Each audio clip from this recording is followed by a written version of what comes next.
Bonjour à tous. 150 technologies ont été épluchées pour connaître leur niveau, leur degré de maturité. On va regarder celles sur lesquelles miser, bien entendu, mais aussi celles sur lesquelles il faudrait mieux passer son chemin. On parlera évidemment dans le débrief de l'actu de ChatGPT, comme d'habitude. C'est l'actu récurrente, je dirais, mais on parlera aussi de ces smartphones qui sont épluchés lors des gardes à vue. On fera un focus également avec mes commentateurs sur les influenceurs qui sont dans le viseur de Bercy désormais.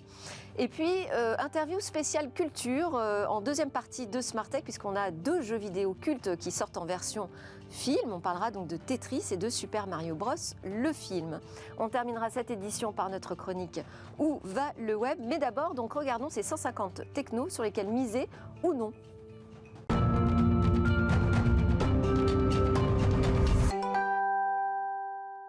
Et oui, c'est parti pour 150 technos. Accrochez-vous. On va parler de ce Tech Radar. C'est la 2e édition. On était déjà ensemble sur la première édition. Donc Tech Radar publié par Devoteam qui nous permet de découvrir quelles sont ces innovations sur lesquelles il est intéressant d'investir, mais puis aussi peut-être celles qu'il serait temps d'abandonner, ou en tout cas sur lesquelles on passe un peu son chemin parce que c'est peut-être trop tôt.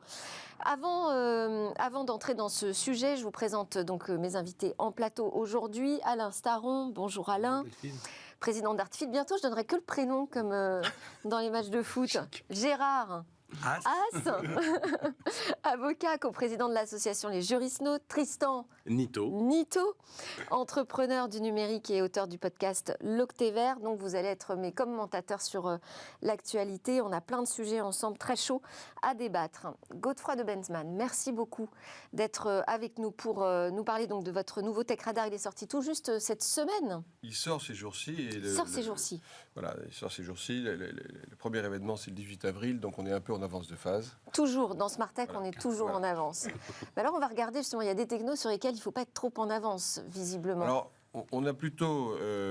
c'est un travail qui est original, parce qu'il y a longtemps que Devoteam étant très investi dans la tech, ou né dans la tech, on va dire ça. On a d'ailleurs une campagne qui démarre... soyez accompagnés par des techs natives, oui. Parce qu'au fond, c'est notre histoire depuis presque 30 ans. On a démarré dans les techs des télécoms libérés, au moment de, vous vous souvenez, parce que vous avez tous un certain âge, vous l'avez connu, la libération des télécoms. Mais voilà, on a continué, et aujourd'hui, on a 10 000 ingénieurs qui sont répartis un peu partout, essentiellement en Europe, et qui au fond maîtrisent des technologies qui sont quelquefois très en avance. Donc on a décidé de partager ça, par rapport à des radars qui existent et qui ont chacun leurs intérêts, mais qui ne sont pas véritablement sur la tech, qui sont sur les usages, qui sont... Et on rassemble tout ça. Alors, c'est beaucoup plus que 150. 150, c'est le condensé de ce que nous, on considère être véritablement les sujets sur lesquels les entreprises peuvent se poser des questions, peuvent investir. On en a fait le Lonely Planet de la technologie. Okay. C'est quelque chose de facile à utiliser. Si vous voulez, évidemment, bricoler, vous allez aller un peu plus loin avec d'autres types d'outils, mais là, on est véritablement dans le Lonely Planet de la technologie. 150 technologies, c'est un peu plus que l'année dernière, une dizaine ou une vingtaine de plus. Mais nous, on n'a pas voulu mettre du SAP, par exemple, comme sur certains radars qui existent. Hein. On a véritablement voulu mettre ce qui est nouveau et ce qui peut réellement changer la donne pour les entreprises qui se transforment. Dites-moi, votre Tech Radar, vous l'avez bouclé avant ou après le phénomène ChatGPT ? Pendant, en fait, on en parle. Donc, d'ailleurs, il y a une page là-dessus. Hein. Parce que là, vous me l'apportez ce matin, donc je le découvre en même temps que vous. Voilà. Alors, bon, c'est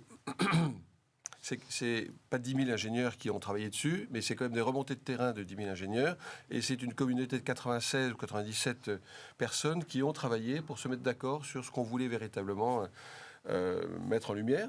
Je mets moins l'accent sur ce qu'on a sorti. Il y a des sujets qui sont sortis, mais c'est moins le sujet, parce que c'est pas forcément qu'elles ont disparu, c'est que ça nous paraît être moins relevant. Peut-être que c'est devenu mainstream, et donc là, on a moins d'intérêt à aller passer du temps là-dessus. On a cherché, au contraire, toutes celles qui sont en train de changer la donne.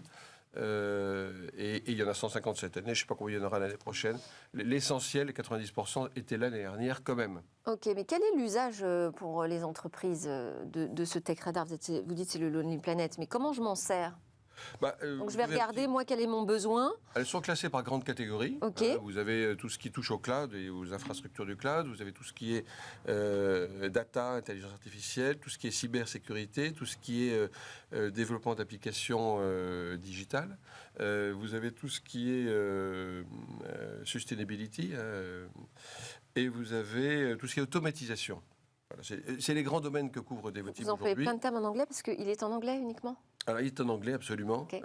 Je vous le dis en français parce que pas beaucoup d'intérêt. Oui, vous faites un peu de franglais, mais c'est pas grave, ça passe. Voilà. On arrive à suivre. Et donc, je rentre par catégorie de technologie. Voilà. Et ensuite, j'ai un indicateur sur le niveau de maturité de cette technologie. Voilà, exactement. Et le niveau de risque à l'adopter. Exactement.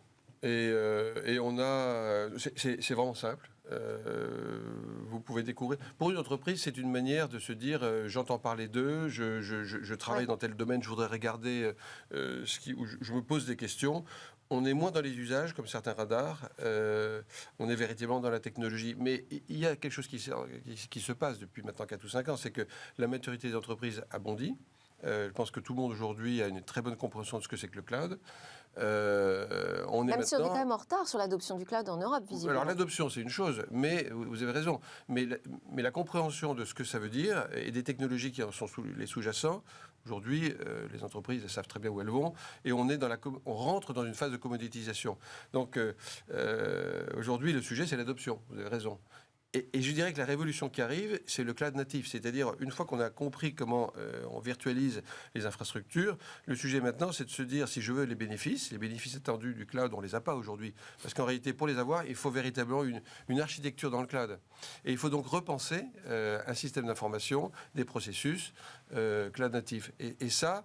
Pour vous, ça, c'est la techno clé la techno clé, disons, c'est l'approche. 2023. Voilà, c'est l'approche des 2, 3, 5, 10 ans qui viennent, parce qu'en fait, il faut repenser la manière dont les systèmes d'information sont faits. Et c'est pour ça que quand vous dites on est un peu en retard sur la partie cloud d'infrastructure, bon, je pense on est au début d'une révolution quand même. Hein. Et ce Tech Radar, il est là pour éclairer la myriade de technologies qui apparaissent en permanence et qui, au fond, posent des questions aux entreprises, parce qu'elles se lancent dans des très grands investissements, dans des révolutions totales de leurs organisations. Le gros problème, c'est les compétences, jouxtées au fait que ces technologies, elles s'empilent les unes sur les autres, et la vie est complexe quand même. Hein.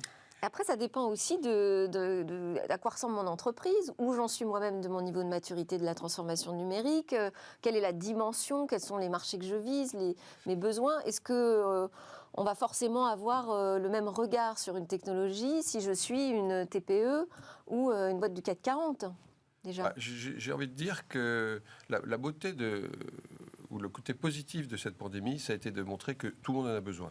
Tout le monde en a besoin, va l'utiliser plus ou moins facilement. C'est d'ailleurs étonnant de voir comme les petites entreprises se sont mis à utiliser les technos d'une façon extrêmement agile. Les grandes, c'est pas qu'elles ne la comprennent pas, c'est que c'est très difficile à implémenter, trop de choses à faire bouger. Et donc, ils ont des tonnes et des tonnes dans leur sac à dos, alors que des petites entreprises, avec un patron qui comprend la techno, très vite, il peut faire bouger les lignes. Donc, finalement, c'est pas une question de taille, c'est une question de masse de rochers à bouger pour arriver à l'utiliser, vous voyez. Et effectivement, de complexité d'une organisation. Et de compétences et d'investissement. Et de compétences et d'investissement. Alors, j'aimerais bien quand même, parce qu'il y a dans les niveaux de maturité, il y en a 4. Il y en a un qui s'appelle Hold. Là, c'est-à-dire qu'il faut tout arrêter, il faut suspendre toute expérimentation. Enfin, en tout cas, il faut y aller avec précaution. Qu'est-ce que vous pouvez nous citer comme techno qui est dans la catégorie suspendre? Suspendre. Le COBOL. Le COBOL, par exemple. Voilà. Okay. Non, j'ai pas véritablement des innovations, ça il y a longtemps. Oui, c'était il y a longtemps. Ouais. Fortran, moi j'ai développé en Fortran il y a très longtemps. Moi aussi. Non, on est dans... Vous voulez pas m'en citer?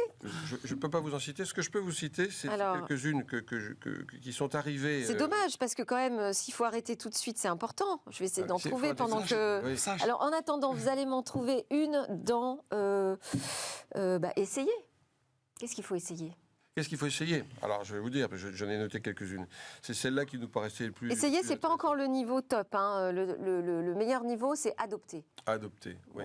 Oui, alors adopter... Mais essayer. Déjà, essayer. On a dans le domaine du cloud, tout court, on a Logic AI qui permet de monitorer les infrastructures cloud natives On se rend compte qu'aujourd'hui, on a une foultitude je dirais de cloud dans les entreprises, plutôt les grandes entreprises, et qu'un des problèmes, c'est d'arriver à les monitorer ensemble.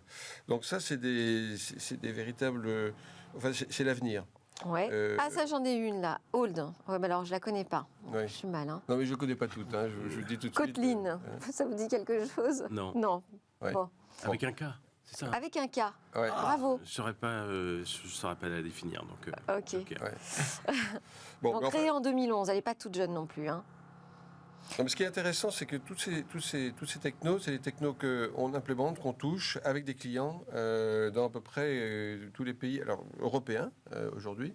Enfin, c'est quand même des technologies mondiales. Hein. Et on en voit bien les avantages ou les limites ou l'espérance qu'on peut en tirer. Donc, c'est véritablement un Et alors, travail... qu'est-ce que vous dites à propos de ChatGPT et consorts de ces IA génératives? Qu'on est au début d'une révolution. Maintenant, elle pose plein de questions. Mais on est dans la catégorie essayée ou pas? On est forcément dans la catégorie essayée. Ah oui. Aujourd'hui, il n'y a pas un processus qui ne va pas bénéficier dans les 18 mois qui viennent d'une tentative de passage à l'échelle avec du ChatGPT ou des technologies de ce type-là.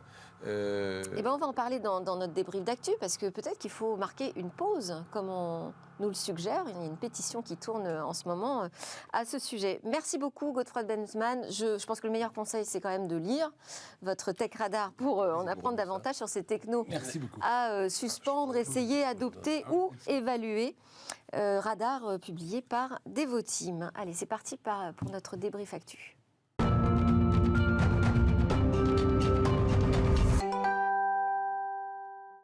Les débatteurs aujourd'hui dans Smart Tech, je le refais, je donne le prénom et tous ensemble, on donne le nom.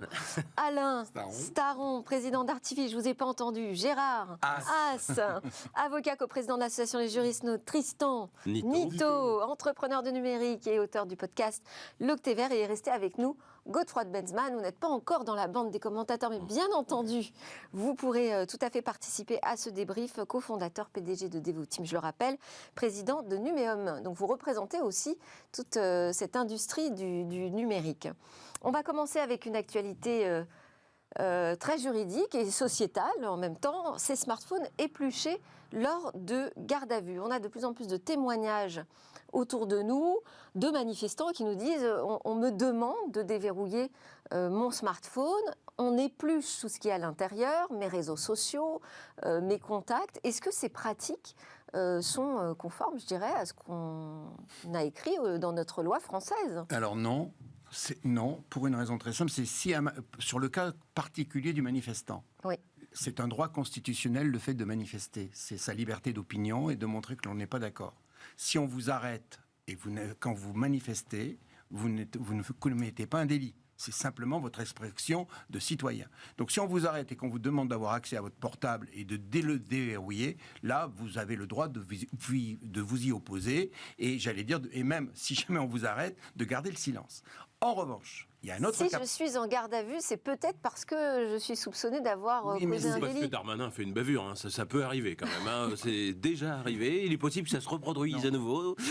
Là, vous demandez à appeler votre avocat et puis vous avez le droit. Ah bah oui, dans ces cas-là.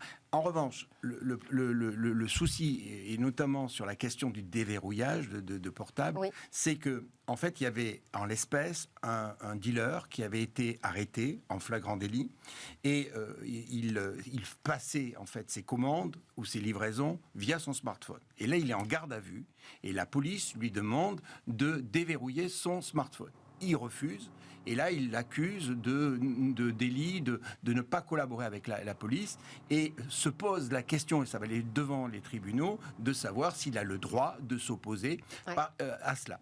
Les tribunaux, dans un premier temps, tribunal correctionnel, puis ensuite les cours d'appel, vont considérer qu'il avait parfaitement le droit de ne pas répondre et de déverrouiller son smartphone.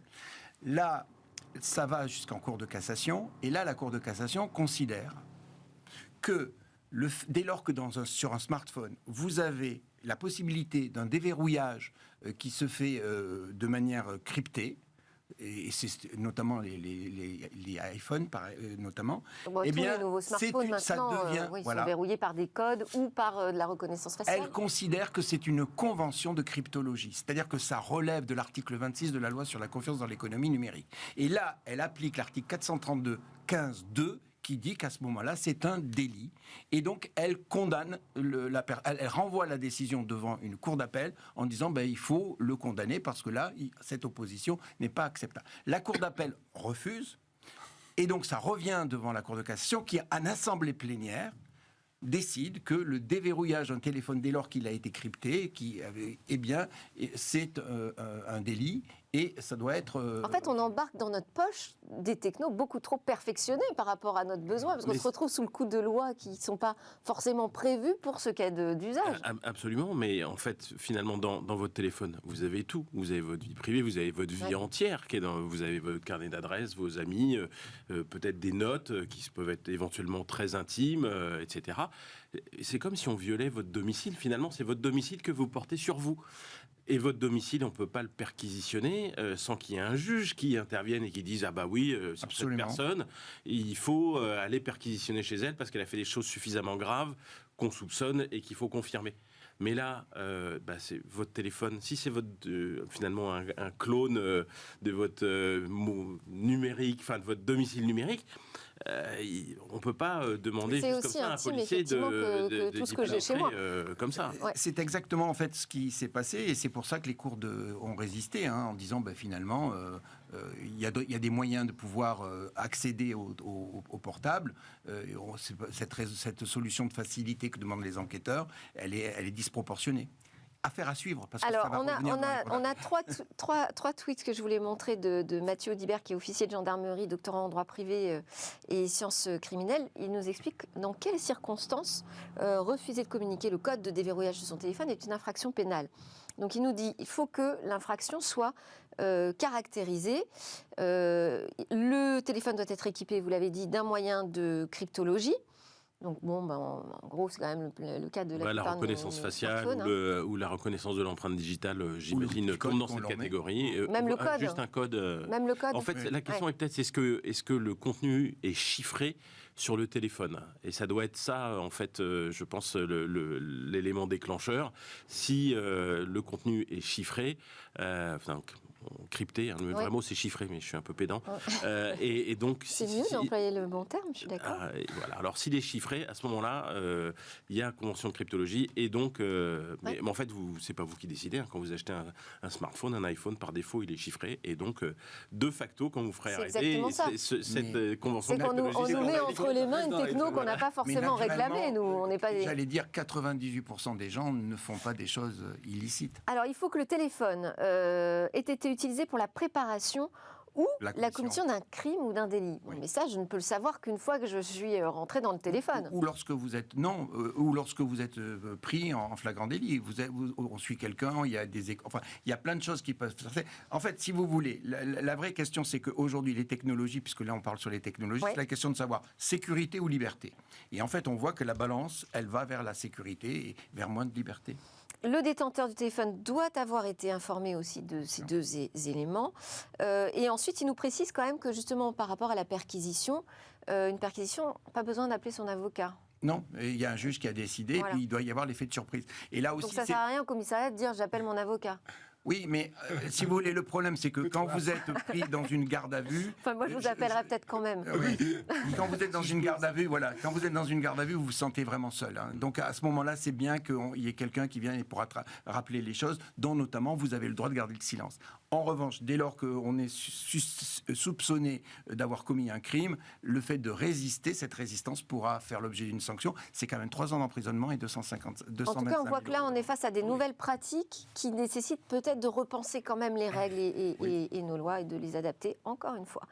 On passe à notre autre actualité. On va parler de TikTok et compagnie, j'ai envie de dire, de toutes ces applications estimées récréatives, interdites aux fonctionnaires. Alors c'est comme ça que c'est présenté en France, comme si, je ne sais pas, on n'avait pas envie de stigmatiser uniquement l'utilisation de TikTok par les responsables de l'État. Comment vous avez réagi face à cette annonce, Tristan ? Alors moi, c'est un peu compliqué. J'ai pas particulièrement envie de sanctionner les fonctionnaires, mais par contre, on sait bien que TikTok pose de graves problèmes de sécurité. Mais là, on inclut aussi Netflix, histoire de dire, c'est pour pas pointer le doigt juste sur TikTok. On est d'accord. Donc que c'est un petit peu malaisant parce que voilà. Et ensuite, là, je vais mettre ma casquette d'ancien responsable de la sustainability, du développement durable à l'époque chez Scaleway, qui est mon combat actuel. Vous savez, on ne peut pas continuer à fabriquer des terminaux comme ça. On a le changement climatique qui nous touche tous et qui va nous toucher de plus en plus fort. Donc il faut faire quelque chose. On ne peut pas continuer comme avant. Et là, pourquoi je vous parle de ça ? Parce que on est en train de dire à des millions de fonctionnaires, vous allez avoir un smartphone perso qui va vous servir très peu et un smartphone professionnel juste parce que TikTok fait des bêtises sur les données personnelles. Et c'est une aberration. Il faut savoir D'autant que la frontière entre vie privée et vie perso est quand même de plus en plus fine. Je ne suis pas sûre que s'ils utilisent leur téléphone perso, il n'y ait pas un peu de pro dedans quand même. Et réciproquement, et fabriquer 2 fois plus de smartphones, sachant que en fait la fabrication du terminal, c'est une double SIM, Tristan. Mais c'est toujours le même smartphone, mais c'est la même ligne. Donc en fait, ça ne résout pas le problème. Si vous avez TikTok sur votre téléphone pro, même si vous avez une double SIM, ne change rien. Donc je suis obligée d'avoir 2 matériels différents. Il faut avoir 2 matériels différents, donc 2 fois l'empreinte carbone. C'est vrai. Et cette empreinte carbone, il faut la diviser par 5 et pas la multiplier par 2. Donc voilà, c'est tout. Je pense qu'il y a une erreur de stratégie majeure. Il ne s'agit pas de stigmatiser les fonctionnaires en les empêchant d'avoir des applications récréatives. Parce que c'est pas ça le problème. Le problème, c'est qu'il y a des entreprises qui espionnent. Et ça a été démontré. Donc appelons un chat un chat. Alors politiquement, diplomatiquement, ça pose peut-être un problème. Mais à un moment, si on dit que TikTok... Aux États-Unis, ça leur pose pas de problème, visiblement. Soit TikTok change demain et devient un capital. Alors les Américains disent un capital américain, il faut peut-être que l'Europe se réveille un peu. Soit c'est banni. Voilà. Et le PDG de TikTok, devant la commission américaine, a bien indiqué aux Américains, écoutez, désormais, on aura des serveurs aux États-Unis et on ne surveillera pas. Et ça ne suffit pas. Et ça suffit pas. On est d'accord, ça ne suffit pas. Le serveur peut être aux États-Unis, ils peuvent quand même surveiller ce qui se passe. La question, est-ce qu'il est normal que quelqu'un, dans l'exercice de son travail, et s'il ne c'est pas nécessaire, qu'il utilise TikTok, Instagram, etc. Ça, c'est aussi notre question. Bon, en même temps, il ne faut pas être totalement déconnecté de la société non plus dans son travail. On se trompe. Quand on dit ça, on dit ce que vous dites, et on se trompe. Parce que ce n'est pas le combat. Alors, dans la communication de Stanislas Guerini, dans son tweet, le ministre de la Transformation et de la Fonction publique, il introduit quand même cette mesure pour garantir la cybersécurité de nos administrations et de nos agents publics. C'est pas je fais attention à ce que ce soit pas la cour de récré dans les smartphones. Donc les choses sont dites, c'est un problème de cybersécurité et même il parle d'attaques sur les administrations qui sont de plus en plus importantes, donc il faut être prudent. Mais on ne va pas jusqu'au bout en disant c'est juste des applications récréatives. Alors TikTok est quand même cité.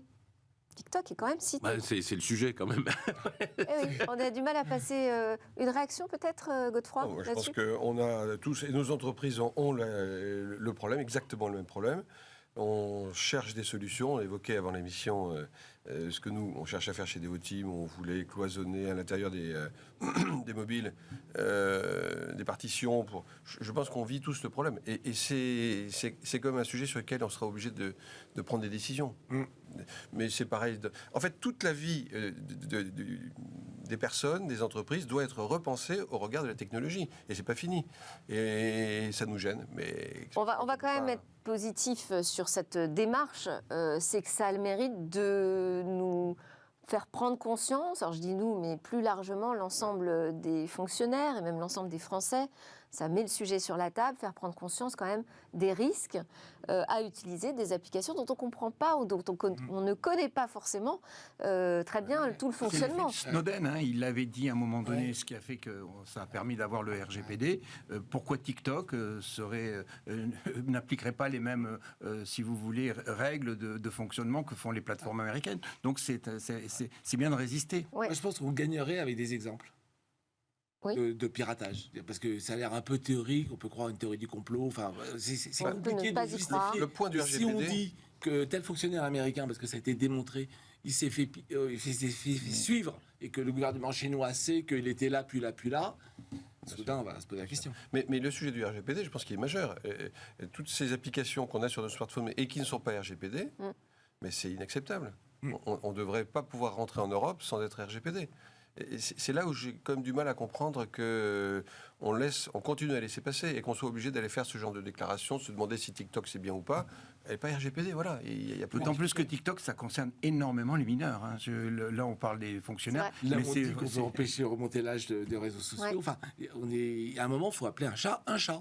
TikTok n'est pas très bon. Alors le fait d'élargir, c'est pas un chat, ça. C'est le fait d'élargir à d'autres applications, y compris des américaines, ça permet aussi peut-être de se dire, il n'y a pas que le problème d'espionnage, de collecte de données du côté de la Chine. Hein. Ça peut se faire aussi outre-Atlantique, tout ça, c'est pratique. Donc, et ça se fait. D'où le Cloud Act, d'où le. Est-ce que c'est pas une façon, je sais pas, un peu politiquement, de dire, on a un problème, mais peut-être pas qu'avec les Chinois. Ah bah on parlait de Snowden. Snowden, il nous a expliqué que au départ, Snowden, il nous a parlé surtout des Américains et de la NSA. Et on sait depuis ce temps-là. Et ça... Non, mais je veux dire, c'est peut-être une habileté diplomatique finalement.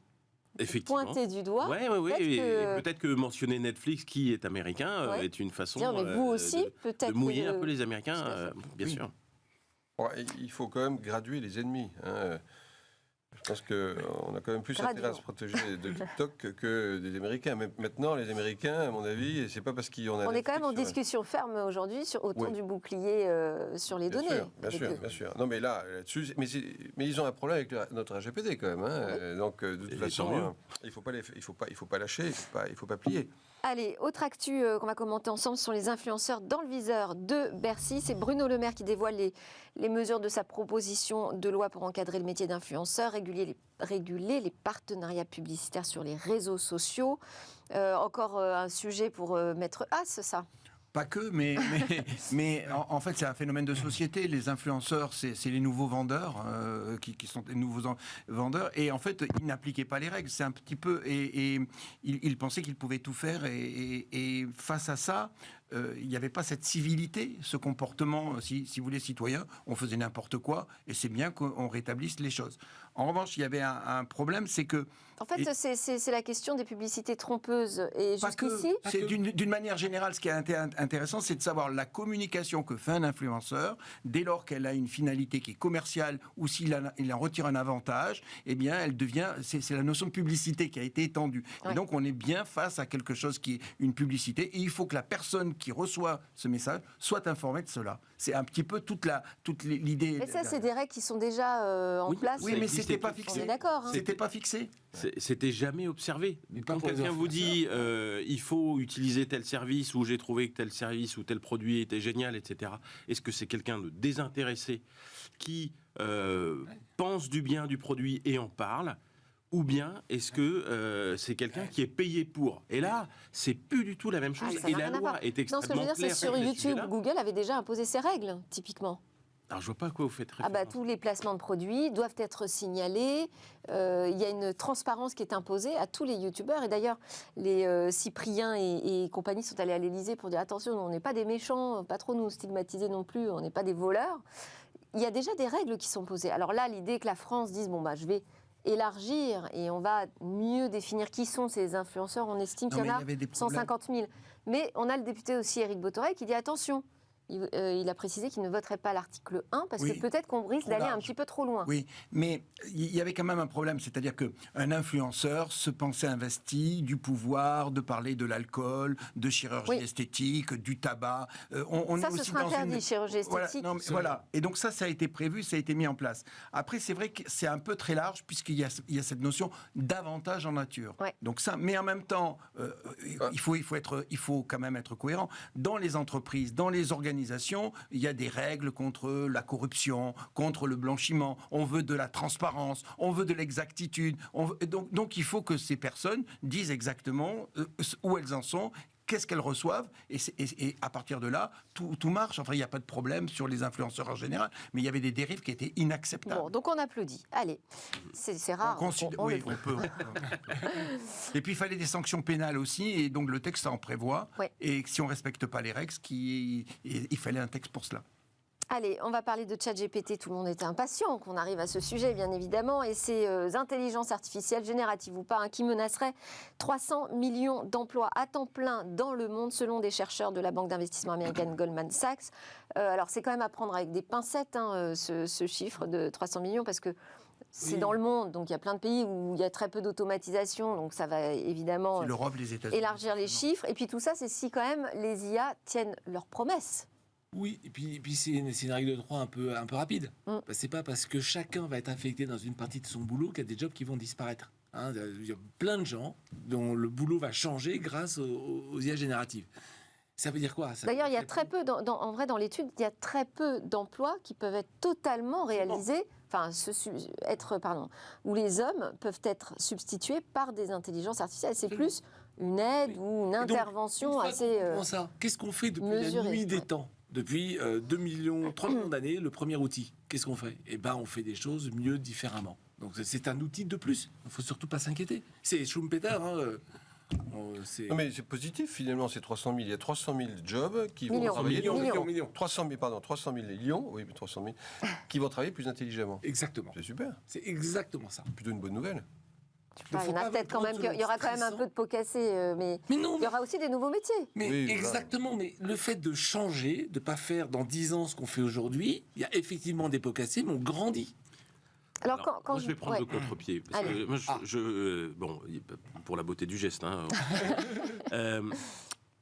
La technologie est depuis toujours l'outil, au départ, du javelot des origines ou du silex, jusque plus récemment, dans les années 70, des robots, des machines-outils, et maintenant des robots logiciels, puisque ce ne sont pas vraiment des intelligences artificielles, mais en tout cas sont des outils qui génèrent du texte, des images et sûrement des vidéos dans le futur, etc., étaient censés aider l'homme. Mais là, ils menacent l'homme, en fait. On le voit depuis les années 70, le chômage de masse.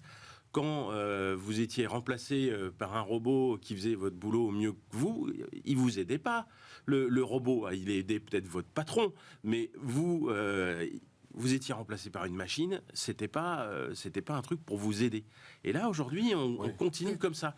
Alors, finalement, c'est peut-être pas l'outil qui est un problème, c'est peut-être le capitalisme. Enfin, parce que il nous remplace sur quoi? Sur quel type de tâches? Après, c'est ça aussi le sujet. Sur quel type de tâches qu'on a été très contents la rédaction de contrats, je pense que les contrats les plus faciles, ils vont oui, je me fais déjà une claque. Mais est-ce que ça a vraiment de la valeur d'aller écrire des contrats 10 fois de suite? Non, maître, ça n'a aucune valeur. Mais ça fait vivre des gens. Alors, mais effectivement, mais ce que je voudrais dire, c'est que ChatGPT, d'abord, c'est quelque chose, on ne peut pas l'éviter. Et il faut le comprendre. Ça, c'est déjà un premier point. C'est déjà scandaleux, par exemple, qu'à Sciences Po, on l'interdise, alors qu'on devrait former nos élites à réfléchir à une meilleure utilisation. Deuxième phénomène, dans sa programmation, ce qui a été fait au départ dans la création de cet outil, c'est d'être juste au-dessus de la moyenne, d'être moyen plus. Ça élimine déjà à peu près 75% de la population, parce que déjà d'entrée de jeu, donc ils se sentent menacés. Et ensuite, si on ne sait pas l'utiliser, soit ça va effacer des professions, soit ça peut les propulser. Alors, on peut le dire dans le métier, par exemple, du juridique, prenons-le, c'est sûr que l'assistant juridique va demain voir son boulot menacé. J'étais à Bruxelles sur des questions sur notamment la justice et l'arrivée de l'IA. Il est évident que les greffiers, aujourd'hui, voient leur boulot menacé. Il est vrai que tout le boulot de compte-rendu... En fait, c'est des nouveaux métiers qui sont menacés. C'est ça aussi qui interroge. Mais je pense qu'en fait, on a déjà dépassé le temps. On est parti pour le débrief. Donc, je voulais juste avoir votre avis sur cet appel à faire une pause sur ces IA génératives. Mais non. Mais non, on va rien comprendre. Si on fait une pause, on met un grand mur, ça continue à grandir derrière. Pas nous faire une pause, mais que ceux qui travaillent sur ces technologies attendent un peu qu'on se pose. Oui, mais ça, c'est toujours les moratoires. Vous savez, c'est toujours quand on veut freiner, on fait une décision. Ça me rappelle une loi de... Voilà, on fait un moratoire et puis on attend. Et puis le vent passe. La France doit être compétitive là-dessus. Déjà, c'est pas nous qui les avons développés. Votre avis sur la pause? Je suis pas sûr que ça marche, mais en même temps, je suis pas sûr que les IA aient un avenir.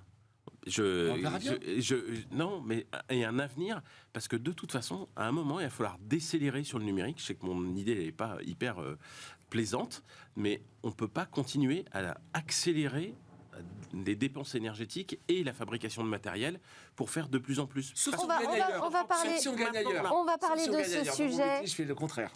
de l'impact du numérique dans Smart Tech, bien évidemment. On va continuer à en parler. Merci beaucoup Alain Staron, d'Artifil, Gérard Haas de l'association Les Juristes No, Tristan Nito de l'Octévert et Godefroy Benzmann de Devoteam. Je sais, vous aviez des actus à partager. On n'a vraiment plus le temps, on a super dépassé. On fait une petite pause, on se retrouve juste après. On va parler des sorties de films sur des jeux vidéo absolument cultes comme Tetris et Super Mario Bros.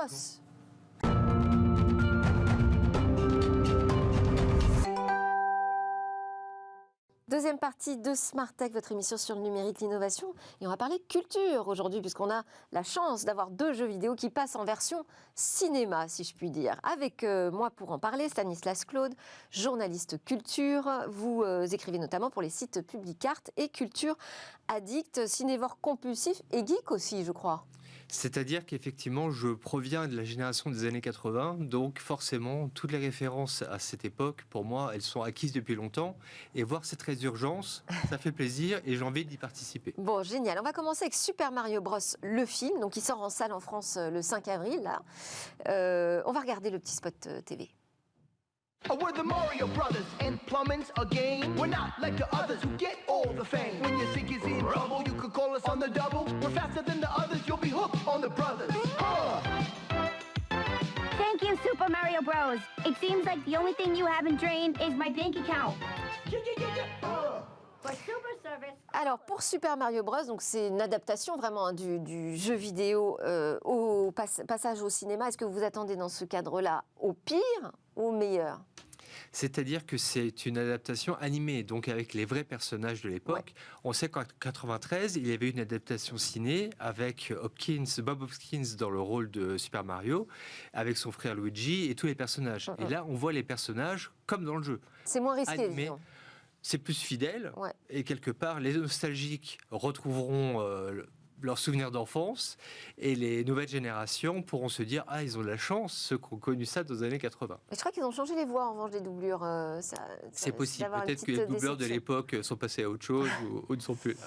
Qu'est-ce que ça donne de reprendre comme ça des titres emblématiques des années 80 en 2023 ? Ça va intéresser, vous pensez, uniquement la génération qui a joué à ce jeu dans les années 80, ou est-ce qu'on peut aussi attirer un public plus large ? C'est-à-dire que depuis quelques années, les années 80 reviennent en force, c'est très à la mode, vrai, et on parle de pop culture, et Super Mario est emblématique de cette époque. Donc ceux qui ont joué à ce jeu-là dans les années 80, qui était sorti donc sur Nintendo, ils vont se souvenir de leurs souvenirs d'enfance, et pour eux c'est très puissant dans leur esprit, et les jeunes vont se dire « j'ai pas connu cette époque », et ce film me permet de toucher du doigt une époque que j'aurais voulu connaître. Alors, ce qui est dingue avec Tetris, c'est que Tetris, c'est quand même un jeu de briques hyper basique. C'est sans doute le premier jeu auquel j'ai joué pendant des heures et des nuits. On se dit, faire un film sur Tetris, alors là, quand même, il faut y aller, quoi. Alors pour Tetris, ils ont pris plus de risques. Pourquoi ? Parce qu'en fait, il y a des vrais acteurs et ils racontent l'histoire en fait du développeur de Nintendo qui a été en Russie racheter la licence Tetris au gouvernement russe. 89, c'était encore l'URSS, le communisme. Donc, on voit. Je pense que j'ai pas vu le film, mais je pense que le choc des cultures. Il sort sur Apple TV le 31 mars. Exactement, avec un acteur très bankable, Taron Egerton, qu'on a vu dans Elton John et dans les 2 films Kingsman. Donc, ils prennent pas de risque pour l'acteur parce que c'est un bon acteur que tout le monde connaît. Et en fait, il va jouer, je pense, j'imagine, un thriller, dans le sens où lui va devoir racheter une licence que les Russes conservaient à l'époque. Et en fait, c'est un jeu très russe. Pourquoi ? On connaît la musique.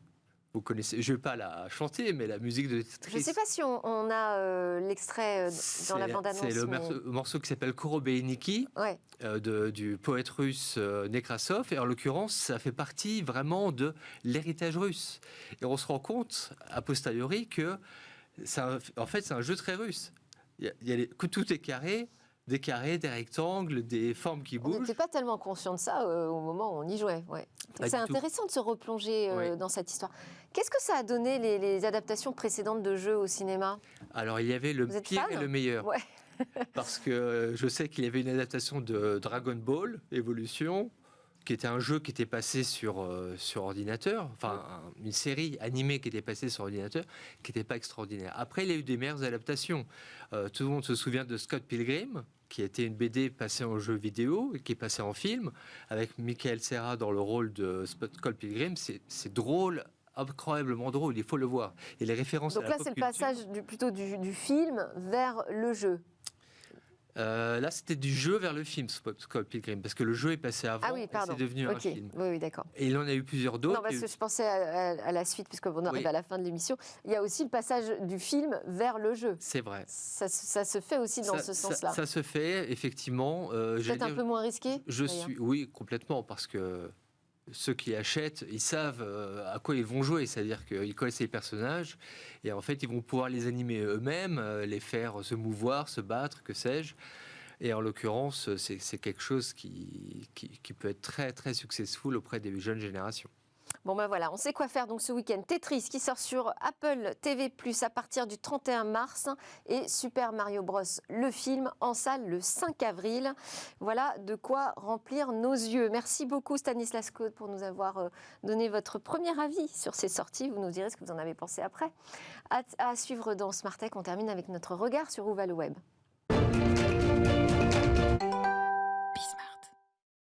Et il y a les sites de rencontres, Stanislas Claude, que vous connaissez forcément. Tout le monde les utilise aujourd'hui, il paraît à n'importe quel âge, des très jeunes. Eh bien, il y a des versions maintenant dans le métavers.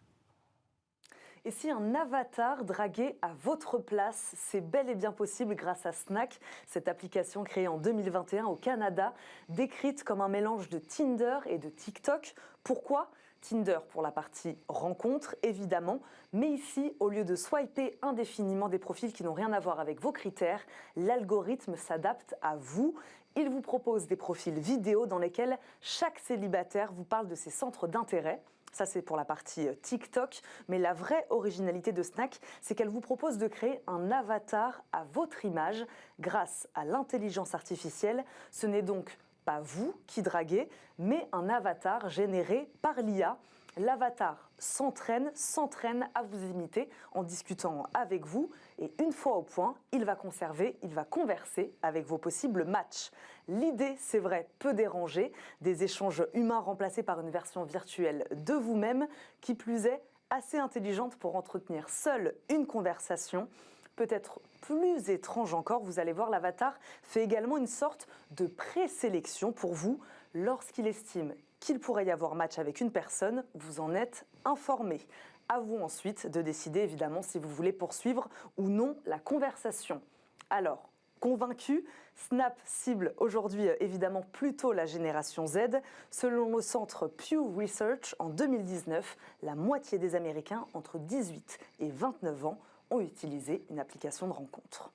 Et bien voilà, l'avatar qui fait les premiers pas pour nous. Pourquoi pas? C'était Smart Tech. Merci à tous de nous suivre très régulièrement. Merci à Stanislas Claude, le critique geek de cinéma qui est venu dans Smart Tech nous parler de Tetris et Super Mario Bros, le film. Je vous retrouve très rapidement. Demain, ce sera une grande journée de débrief avec le meilleur de Smart Tech à suivre sur la chaîne Bismart.